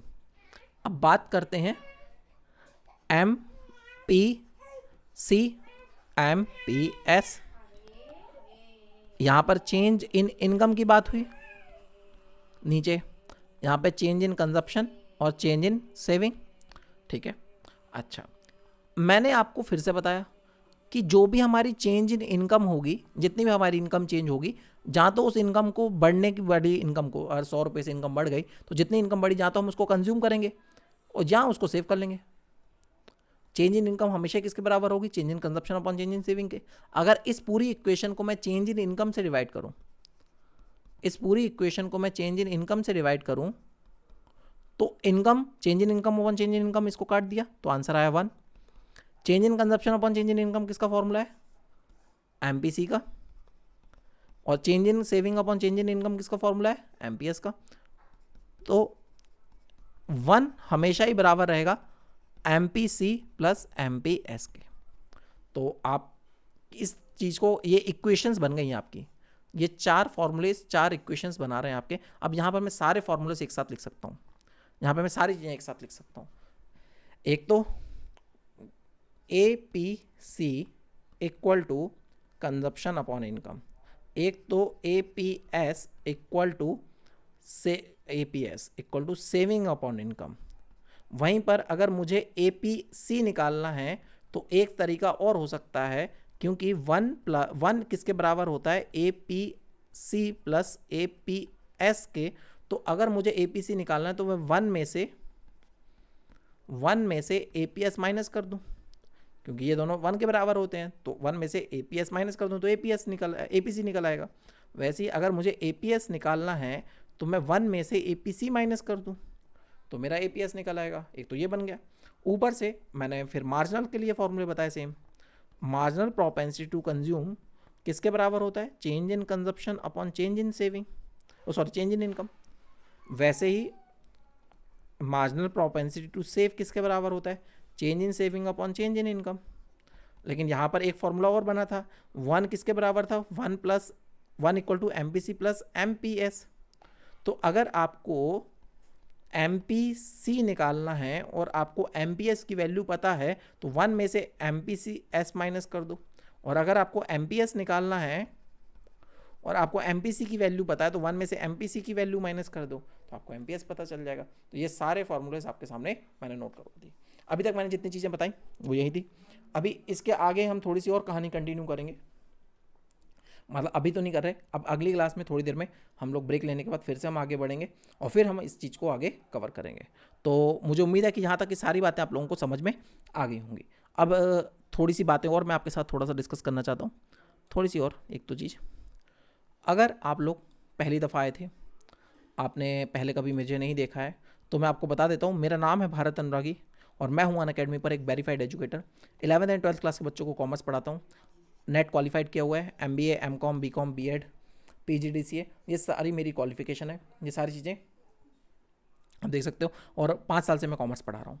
अनअकैडमी पर, अगर आपको नहीं पता अनअकैडमी क्या है, तो अनअकैडमी इंडिया का सबसे बड़ा एजुकेशनल प्लेटफॉर्म है जहाँ पर आपको 30 से ज़्यादा कंपटीशन एग्जाम्स की तैयारी करवाई जाती है और 6 से लेकर 12 तक आपको CBSE की सारी क्लासेस जहाँ पर चलाई जाती हैं। तो आप यहाँ पर ये सारी चीज़ें अटेंड कर सकते हो। अनअकैडमी पर जितने बैचेस चल रहे हैं, जितनी क्लासेस चल रही हैं, वो सारी क्लासेस आप अटेंड कर सकते हो अनअकैडमी पर। अगर अनअकैडमी के सब्सक्रिप्शन के फीचर्स आपको नहीं पता, मतलब अनअकैडमी पर फ्री क्लासेस तो होती हैं बहुत सारी, लेकिन अगर आप एक कदम आगे अपनी प्रिपरेशन को रेगुलर स्टडीज़ पर रखना चाहते हो, रेगुलर स्टडी करना चाहते हो अनअकैडमी पर, तो आप अनअकैडमी प्लस का सब्सक्रिप्शन ले सकते हो। और प्लस में आपको स्ट्रक्चरल पूरी तरीके से कोर्स करके दिया जाएगा, मतलब पूरा कंप्लीट आपको सिलेबस सिस्टमेटिक तरीके से पूरा कोर्स कंप्लीट करके दिया जाता है। आपका ऑल सब्जेक्ट्स पढ़ाए जाते हैं, आपको ऑल एजुकेटर से पढ़ सकते हो। इंडिया के लगभग सारे ही बेस्ट एजुकेटर्स आपको अनअकैडमी पे मिल जाएंगे। स्टडी मटेरियल मिल सकता है, मिलेगा आपको, mentorship guidelines, practice sessions, live test series, batch courses, ये सारी चीज़ें मिलती हैं आपको अनअकैडमी प्लस के प्लेटफॉर्म पर।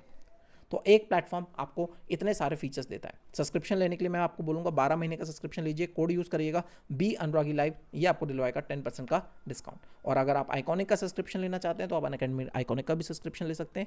यहाँ पे अनअकैडमी प्लस का सब्सक्रिप्शन के साथ साथ आपको personal mentor, live doubt solving session, weekly report, parents connect, study planner, ये सब चीज़ें मिलती हैं। तो ये सब्सक्रिप्शन लेने पर भी आपको मिलेगा 10% डिस्काउंट। यहाँ पर 12 महीने का सब्सक्रिप्शन ले सकते हैं आप लोग, और यहाँ पर भी आप ये कोड यूज़ करेंगे बी अनुरागी लाइव, तो ये दिलवाएगा आपको 10% का डिस्काउंट। उसके साथ साथ ये कोड आपको और काम आएगा जब आप मेरी फ्री क्लासेस अटेंड करने आओगे अनअकैडमी की प्रोफाइल पर। आपको वीडियो के डिस्क्रिप्शन में मेरी प्रोफाइल की लिंक होगी, वहाँ पर मेरी बहुत सारी फ्री क्लासेस हैं। उन फ्री क्लासेस को ज्वाइन करने के लिए आप इस कोड को यूज़ कर सकते हो, बी अनुरागी लाइव। वहाँ से इस कोड को यूज़ करके आप फ्री क्लासेस को अनलॉक कर सकते हो। तो मिलते हैं हम लोग फिर से थोड़ी देर बाद, जिसमें हम लोग आगे की इसी चैप्टर की थोड़ी सी और चीज़ें हैं जो बची हैं हमारी। एक हम कंजप्शन इक्वेशन देखेंगे, कंजप्शन फंक्शन की और सेविंग फंक्शन की, फिर डेरिवेशन देखेंगे सेविंग कर्व का फ्रॉम कंजप्शन कर्व, फिर इन्वेस्टमेंट फंक्शन। मतलब अगली क्लास में ये वाला चैप्टर हमारा 1 घंटे में, जितना भी टाइम लगेगा उसमें हम लोग ये चैप्टर कंप्लीट कर लेंगे। उसके बाद कुछ न्यूमेरिकल्स होंगे इसके, और न्यूमेरिकल्स को डिस्कस करेंगे। फिर इसके बाद हम अगली यूनिट पर पहुँचेंगे, यहाँ पर हम इनकम डिटर्मिनेशन एंड मल्टीप्लायर का कॉन्सेप्ट भी कवर करेंगे। तो तो मुझे उम्मीद है कि आपको यहाँ तक की बातें समझ में आ गई होंगी, और किसी को कोई भी तरह का डाउट हो तो आप मेरा अनअकैडमी का जो ऑफिशियल टेलीग्राम चैनल है मेरा वाला, वो जो वहाँ पे ज्वाइन कर सकते हो। वहाँ पे मेरे को ढूंढ कर आप मैसेज कर देना, मैं आपके क्वेरीज का रिप्लाई कर दूँगा। तो मिलते हैं हम लोग थोड़ी देर में। Thank you so much, bye bye.